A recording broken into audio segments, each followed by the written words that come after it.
Olá, eu sou o Armando Olaio e este é mais um Conversas da História. Imagina que estás numa praia de areia fina e dourada, na costa ocidental do continente africano. Alguns ao sul, aquilo que hoje conhecemos como o deserto do Namib. Estás no ano de 1482. O sol cai com uma intensidade brutal. O oceano Atlântico estende-se à tua frente e ondas pesadas e irregulares a quebrarem numa costa que, para os navegadores europeus que se aproximavam, ainda não tinham o nome nos seus mapas. Mas esses navegadores, eles já sabiam de alguma coisa. Sabiam que existia terra para sul do Cabo Bojador, aquela barreira psicológica que durante séculos deteve os marinheiros europeus. Sabiam que para lá do Cabo a costa africana estendia-se numa linha quase interminável de desertos, de savanas e florestas. Sabiam, sobretudo, que nessa costa existia ouro, marfim, escravos e especiarias. E sabiam que outros, antes deles, já navegaram por ali há muito tempo.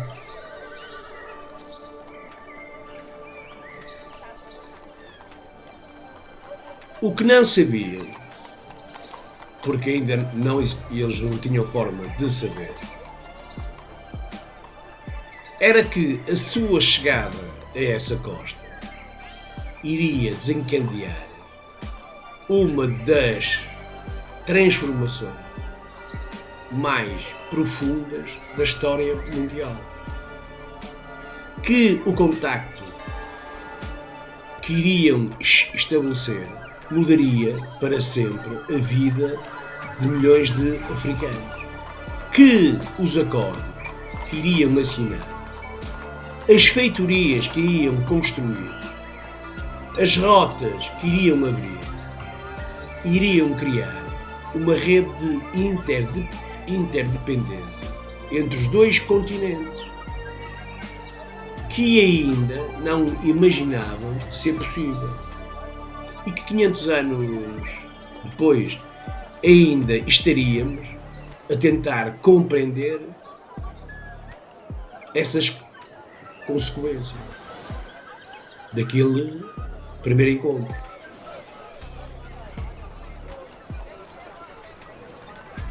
Este episódio é sobre esse momento, sobre a chegada de Portugal à costa angolana, sobre os primeiros acordos, as primeiras trocas, os primeiros mal-entendidos e as primeiras ondas de violência, sobre como é que uma pequena nação da periferia da Europa se lançou ao mar e encontrou um mundo que não esperava. E como é que esse encontro, longe de ser apenas uma história de navegação e comércio, se transformou numa das experiências mais complexas e dolorosas da história humana.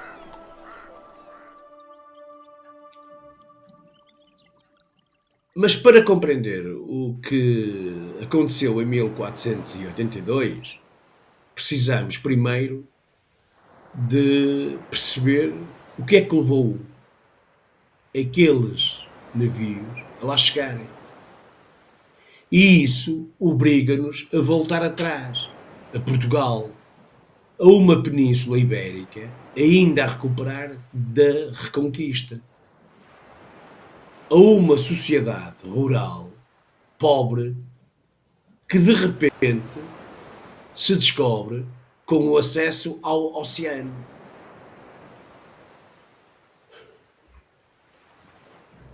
No século XV, Portugal era já um pequeno reino, periférico, mas com poucos recursos naturais e uma população que mal chegava ao milhão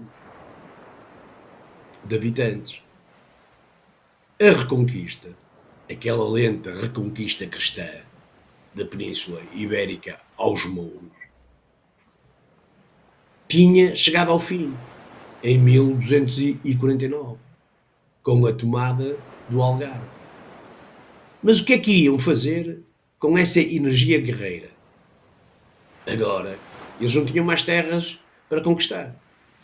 Como é que iriam justificar a existência de uma nobreza militar se não tinham um inimigo? Como é que iam alimentar uma economia que não produzia quase nada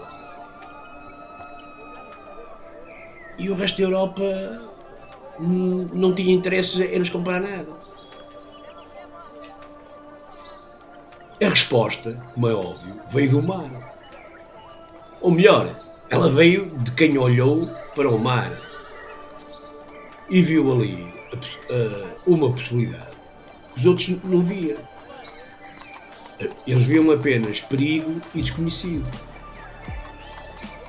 Mas o infante Dom Henrique, aquele que a historiografia popular chamou o navegador,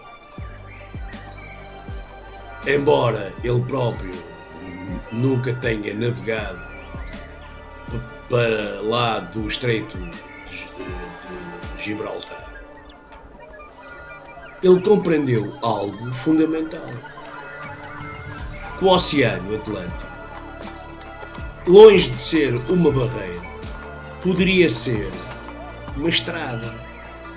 Uma estrada que levava a terras desconhecidas, a mercadorias que eram cobiçadas, a riquezas que Portugal nunca poderia gerar a partir da sua própria terra.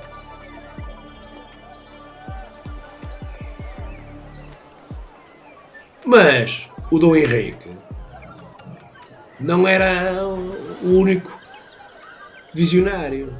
Ele era um produto do seu tempo, de uma Europa que lentamente estava a recuperar da peste negra, que se redescobriria textos clássicos, que desenvolvia novas técnicas de navegação e cartografia. O que ele fez foi canalizar essas energias, criar um sistema, a famosa Escola de Sagres, que provavelmente nunca existiu como instituição física, mas que representava a concentração de conhecimentos náuticos, cartográficos e comerciais, que Portugal começou a acumular. A expansão portuguesa, ela não nasceu por um impulso romântico ou de uma vontade de descoberta. Ela nasceu de uma necessidade ou várias necessidades concretas. A necessidade do ouro para financiar o Estado, a necessidade de escravos para trabalharem nas novas colónias atlânticas, primeiro na Madeira, depois nos Açores, depois em Santo Tomé. A necessidade de encontrar uma rota alternativa para as especiarias da Ásia, que até então chegavam à Europa através de intermediários árabes e italianos.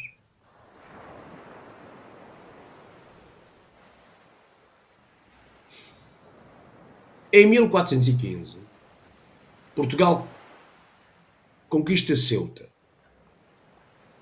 Isso não é ainda a expansão marítima, propriamente dita, mas é o primeiro passo. É um estabelecimento na costa africana. Uma porta de entrada para o continente. Uma base a partir da qual se pode sonhar com mais. E depois de Ceuta, a descida para a costa ocidental africana prossegue. Lenta e metodicamente estudada. Giliano dobra o cabo Pujador em 1434. Ele prova que era possível navegar para sul e regressar vivo. Cada ano que passava, os portugueses avançavam um pouco mais. O Senegal, a Gâmbia, a Guiné-Bissau, a Serra Leoa, a Costa do Marfim e o Ghana de hoje. Ou seja, em cada etapa aprenderam algo de novo sobre as correntes, os ventos, as estrelas de navegação, as doenças tropicais e os povos que encontraram. E aprenderam, sobretudo, que a costa africana não era um deserto vazio à espera de ser descoberto. Era habitado por populações organizadas, com os seus próprios sistemas políticos e económicos, religiosos. Populações que comercializavam entre si há séculos, que tinham os seus próprios interesses, que não estavam à espera dos europeus para terem uma história.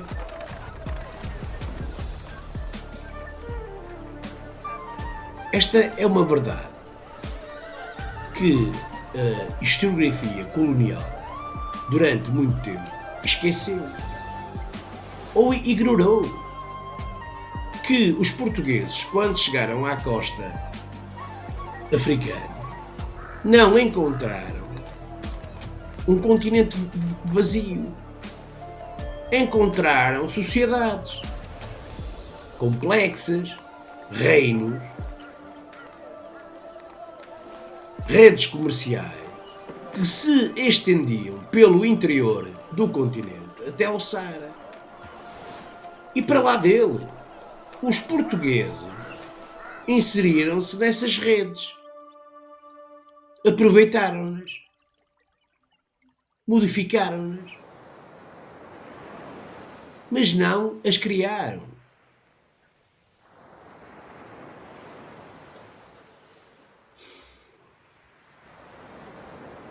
Em 1469, o rei Dom Afonso V concede a Fernando Gomes, um rico mercador de Lisboa, o monopólio do comércio na costa da Guiné,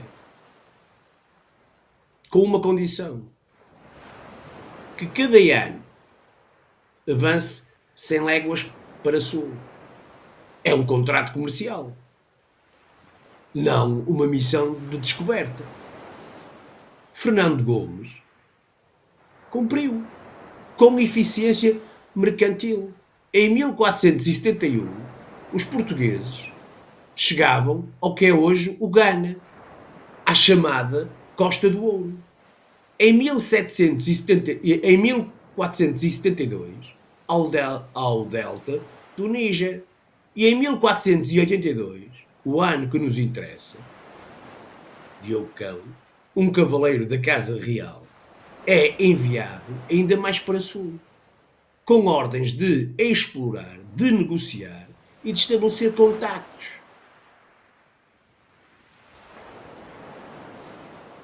Diogo Cão não sabia que estava a escrever uma das páginas mais importantes da história de Portugal e da África. Para ele, tratava-se de mais uma missão, mais uma etapa lenta na descida da costa. Mas quando os seus dois navios, a caravela São Cristóvão e a barca Berrio, ancoraram na baía que mais tarde seria chamada de Cabo do Louro, na costa do que é hoje Angola, algo mudou.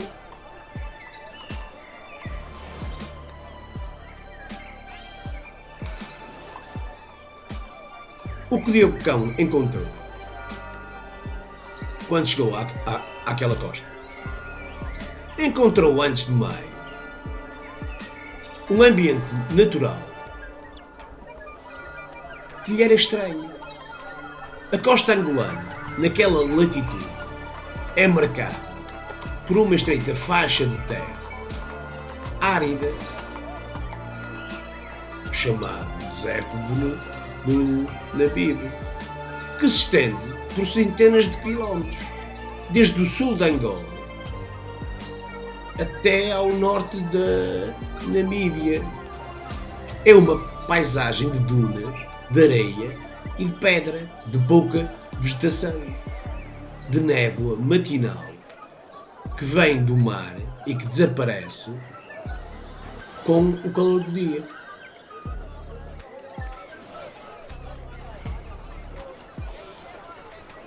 Mas para norte dessa faixa árida, o terreno muda. A savana estende-se para o interior, com as suas capoeiras de acácias, os seus rios sazonais, as suas manadas de animais selvagens. E mais para norte ainda, a floresta tropical começa a fazer sentir-se densa e úmida, com os seus rios permanentes, a sua biodiversidade impressionante, as suas populações que viviam da agricultura de subsistência, da caça, da pesca e do comércio. Diogo Cão ancorou numa zona de transição entre o deserto e a savana. A costa ali é acidentada, com falésias que descem até ao mar, com praias intercaladas, com rochedos, com uma corrente fria que sobe do sul, a corrente de Benguela, e que torna as águas mais frescas do que se poderia esperar nessa latitude. E encontrou pessoas, povos, que há muito habitavam aquela costa, que a conheciam como ninguém, que dela tiravam o seu sustento. Os Guanhamas, os Ambuínos, os Cagongos, nomes que os portugueses ainda não conheciam, que só mais tarde aprenderiam a pronunciar e a escrever, muitas vezes deformando-os, até serem reconhecidos. Como eu há bocado, eu costumo dizer aqueles termos. O primeiro contacto não foi, provavelmente, violento. Diogo Cão era um explorador, não um conquistador. Os seus navios eram pequenos, caravelas de 50 a 100 toneladas, com tripulações de poucas dezenas de homens. Não tinham capacidade militar para imporem-se pela força. a populações que em terra eram numericamente superiores. E mais, eles conheciam o terreno.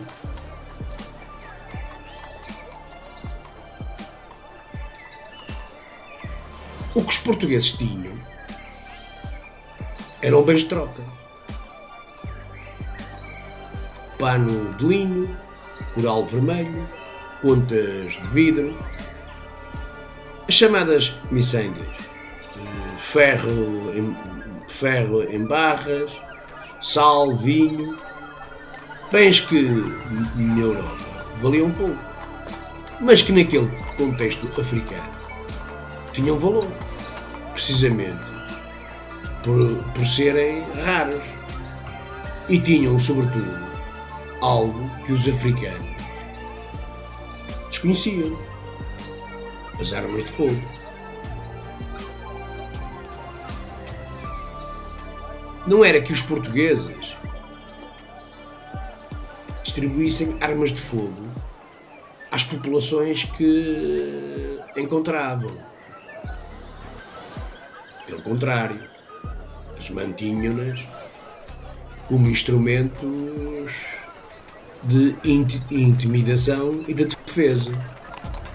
Mas a simples demonstração da sua capacidade de disparar projéteis a distâncias de matar sem contacto corporal criava uma aura de poder sobrenatural.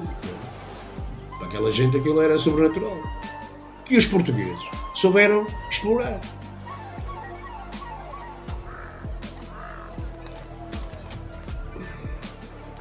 O Diogo Cão, ele passou algumas semanas na costa angolana. Estabeleceu contactos, trocou presentes, recolheu informações.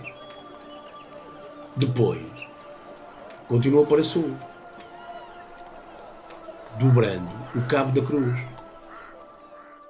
hoje Cabo Frio, e chegaria ao que hoje é a costa da Namíbia, ali numa falésia que desce até ao mar.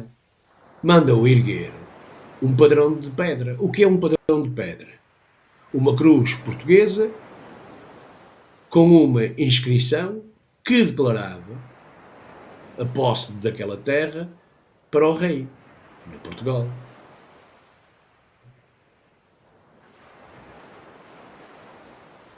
É um gesto que hoje nos parece quase ridículo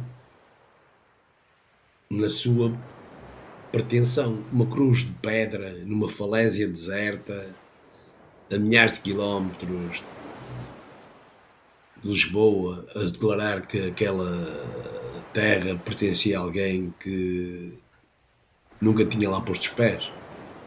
Isto é ridículo nos dias de hoje.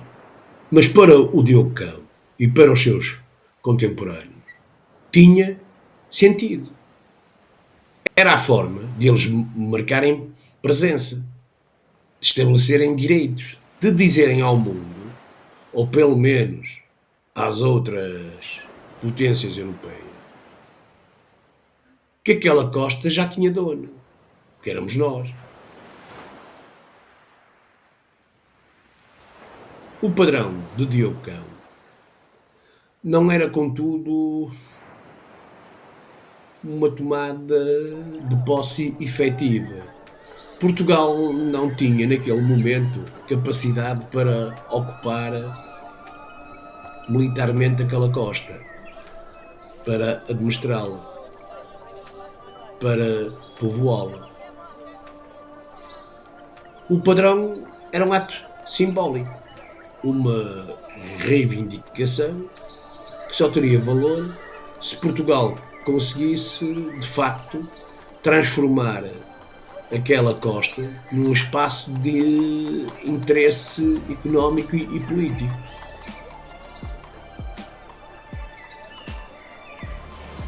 E isso é exatamente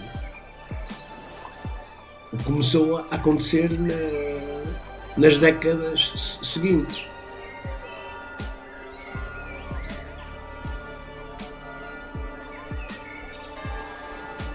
A verdadeira transformação da costa angolana não veio com Diogo Cão,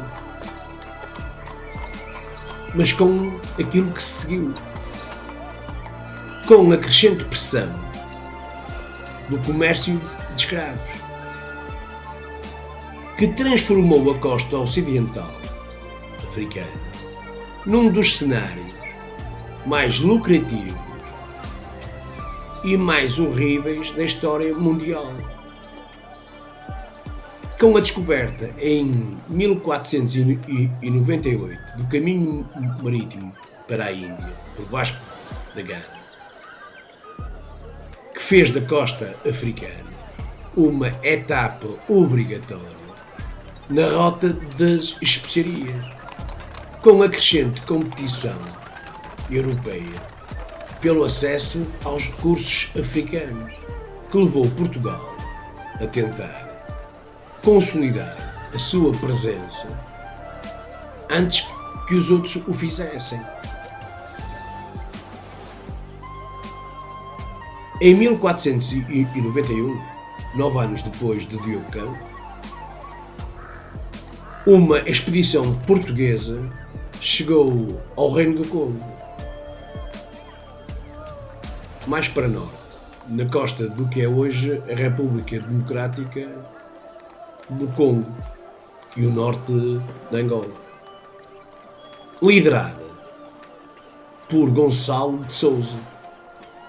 Esta expedição tinha objetivos diferentes dos de Diogo Cão. Não se tratava apenas de explorar e de marcar presença. Tratava-se de estabelecer relações diplomáticas, de converter o Reino do Congo ao cristianismo, de criar uma aliança que permitisse a Portugal controlar o comércio daquela região. O rei do Congo, Nzinga Nkuvu, é mais ou menos isto, recebeu os portugueses curioso e cauteloso. O Congo era um reino organizado, com uma estrutura política centralizada, um exército, uma economia baseada na agricultura, na caça, no comércio. Não era um Estado fraco à espera de ser colonizado. Era um parceiro ou um adversário com quem Portugal teria de negociar. Mas isto já disse no vídeo anterior. A conversão de Nzinga ao cristianismo, que se seguiu em 1491, foi um momento simbólico importante. O rei adotou o nome de Dom João I, em homenagem ao rei de Portugal, e permitiu a construção de igrejas e a presença de padres portugueses na sua corte. Mas esta conversão não significou submissão. O rei do Congo manteve o seu poder, as suas tradições, a sua autoridade sobre o seu povo. O cristianismo foi adaptado, sincretizado, incorporado num sistema religioso que já existia.